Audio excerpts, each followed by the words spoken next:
Hi, it's Amber. Welcome back to my channel. I think I'm gonna have to start calling these our car chats because with all my kids running around, sometimes it's hard for me to get conversations out that are super serious or more adult in nature, where I don't want the kids to interrupt us all the time. But anyways, here's another car chat for you. A couple of times I've been posting or hashtagging about minimalism or being minimalist or minimal family, and I wanted to talk more about what minimal actually means. It's kind of a fad or phase that a lot of people think of, and I wanted to kind of go through the different stages of minimalism and how it's not a one shoe fits all type of thing. So when you think minimalism in art, you kind of think of like the most basic things, and a lot of people view those as very beautiful. They're very simple. It's just one red dot on a white background, and they love that. That's very minimal, and they visually ascribe to that. So that's one type of minimalist. When it comes to your home, it's visual or aesthetically pleasing type minimalist. So for them, their style is they like clean lines, they like blank walls, maybe they like monochromatic kind of decor. So that is one type of minimalism or minimalist person. Another type is someone who is frugal, someone who's watching what they're spending, what they're buying. They're very intentional. They might be waiting the 6 months before purchasing something over $200. They might be waiting 24 hours before they just impulse buy a new shirt or a new toy for their kids. They might be thrifting a lot of things. They're very minimalist in the sense of they're conscious, very conscious about consumerism and not being sucked into that. So that's another type of a minimalist person. Another one is what I'll call a nomadic minimalist. So they're the type of people that might not have strong roots to one area or to a home. They're the type of people who value maybe their experiences, their travels, their relationships. They like to pack their life into a backpack to be able to move at a moment's notice if they wanted to. So for them, having less stuff makes a whole lot of sense because they have more freedom. Freedom is what's important to them. They don't want to be tied down to doing yard work. They don't want to be tied down to maybe taking care of a pet. They don't want to, be tied down to having to, work 30 years before they can go and do what they want to do. So their minimalist lifestyle is supporting their ultimate goal of freedom in some form. Another minimalist is an eco-friendly or a green minimalist. So they're the ones that might have reusable straws and get rid of everything else. They might have one or two water bottles that they constantly reuse. They might go no plastic whatsoever. Maybe no paper towels. They use reusable. They buy less because they want less in the dump in the landfills. They're very eco-conscious about what we're doing to our planet and what we're doing to ourselves, what we put in our bodies, what we're breathing in the air. So what kind of things they have in their homes match that end goal for them.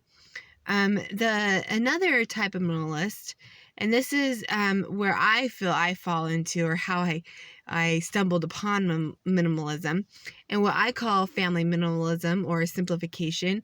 And this one is it's up to you and your family.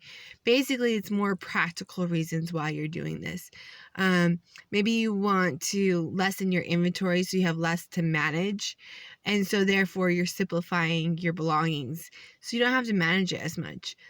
Maybe you're doing this slowly over time. You're not just hurry up and, 2 months later, your house is completely bare minimum. You still have stuff. You still like your decor. You still like your throw pillows. Your kids still like, you know, having 6 board games instead of 2. Like, whatever it is, that's okay. But you feel the difference because you're the one who manages it. So it's very practical why you're doing it. Also, like with your finances, you can change your viewpoint.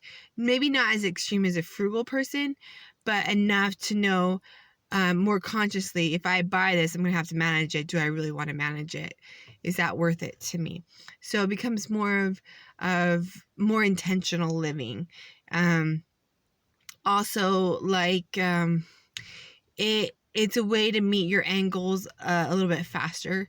Maybe not as extreme as like the nomadic person who all of a sudden you have all the freedom in the world, but enough that if you wanted to, you could go on a vacation and not feel like you have to save for 5 years to get your family of 4 on a trip. So the things that you're doing in your home to simplify or declutter or to minimalize is very practical and intentional. And so I feel like that's where I fall into this category at the moment. Maybe I get benefits from some of the other stuff, like I become more frugal, I am spending less money. Hopefully we can reach some of our financial goals faster. We have more freedom because I'm not spending all my time cleaning.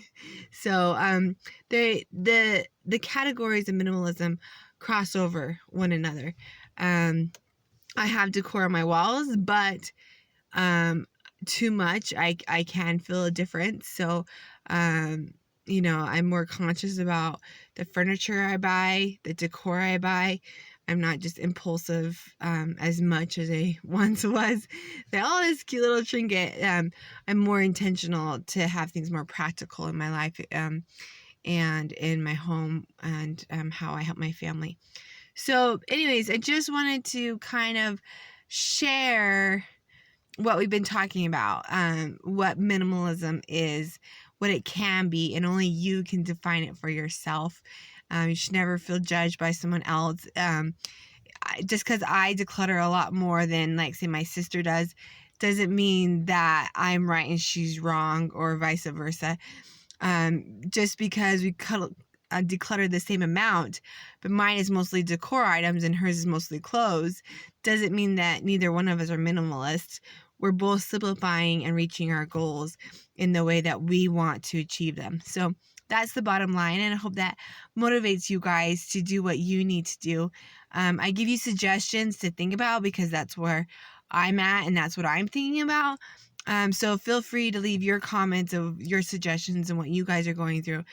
But your stuff is your stuff, and you're the only one who can decide your benefits and your goals and maybe the pros and cons to what you're managing and how you're living your life. But for me, I didn't want to live my life just because that's the way I always have. I wanted to really figure out, why am I doing this? And is this the best way for me to keep doing this? And one of those things was I was collecting things just because to fill in the corners of my house, not necessarily because I wanted to manage it or I loved it for the next 20 years, or because I had enough money for it, or because, you know, whatever the reason. There's a lot of reasons, but I decided that I didn't want to do that anymore, and I wanted to change, intentionally change how I was managing and running things and how I was feeling inside, to be able to reach my end goals in a more healthy way. So anyways, good luck to all of you, and I hope these different categories make sense and not intimidate you, just because maybe you see someone who's got a lot of stuff and you don't, or people who have less stuff than you, and you don't have to feel guilty about that they can live off of less stuff than you.